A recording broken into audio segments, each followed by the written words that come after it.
Well, thank you, everyone, for being here today. Today I'm announcing some further steps designed to protect Saskatchewan people, to flatten the curve, if you will, and to provide clarity around what kinds of businesses and which kinds of critical public services can continue to remain open and continue to operate in the province of Saskatchewan.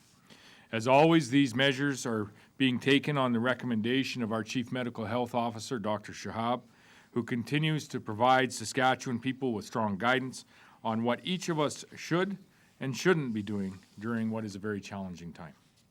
Today, under the authority provided by the provincial state of emergency, I am ordering no public gathering of more than 10 people.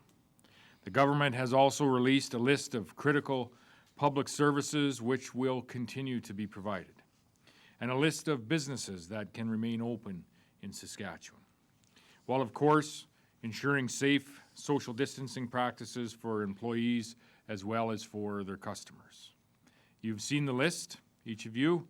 This will mean further closures, yes, of some businesses that are not present on that list. For example, clothing stores, shoe stores, flower shops, sporting goods stores, vaping shops, pawn shops, travel agencies, jewelry stores, just to name a few. If any business is uncertain whether they are allowed to stay open, the list will be posted online on the Government of Saskatchewan's COVID-19 website. And if you still are unsure, or if you feel that it is essential that your business is allowed to stay open during this time, you can contact the government's business response team. And I should note that if you are a business that is required to close to the public, you can make the choice to continue operating online or as a delivery service, so as long as you are ensuring that there is safe social distancing measures in place for your employees and any of your customers. For instance, a flower shop could still do deliveries if they choose and ensure that safe social distancing measures are in place. I know everyone right now is trying to find the right balance between social distancing and keeping our economy in Saskatchewan going. But we are already seeing Saskatchewan businesses that are adapting and evolving.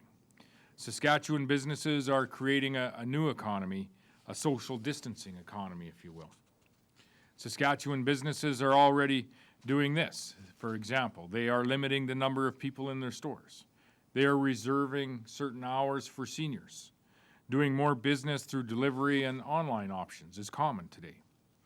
This is a huge change for all of us in how we live and how we work.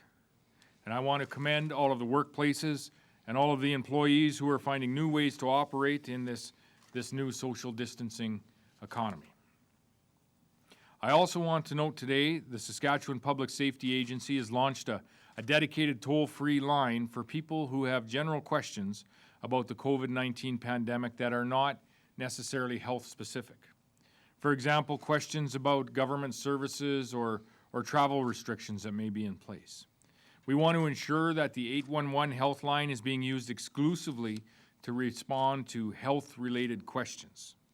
So to be clear, if you have a question about whether or not your business can remain open, call the business response team at 1-844-800-888. For health-related questions, as always, call 811. And for any other questions that may be related to COVID-19 pandemic here in the province or the response to the COVID-19 pandemic in Saskatchewan, please call the Public Safety Agency at 1-855-559-5502. And of course, if you want to see all of the latest provincial information about COVID-19 and the Government of Saskatchewan's response, visit the Government of Saskatchewan's website at saskatchewan.ca. I know today that we are asking a lot of everyone in Saskatchewan. Whether you are working in one of the businesses or services that is staying open, or whether you work in one that is now closed and you are at home. Each and every one of you need to know that you are doing your part. Every one of you is part of a massive civil defense effort to protect our people, to protect our families, and to protect our province, unlike anything most of us have seen in our lifetime. We are asking a lot, but it is necessary, and it will reduce the risk. So once again, to everyone in this great province, I want to say thank you. I want to say thank you for each and everything that you are doing.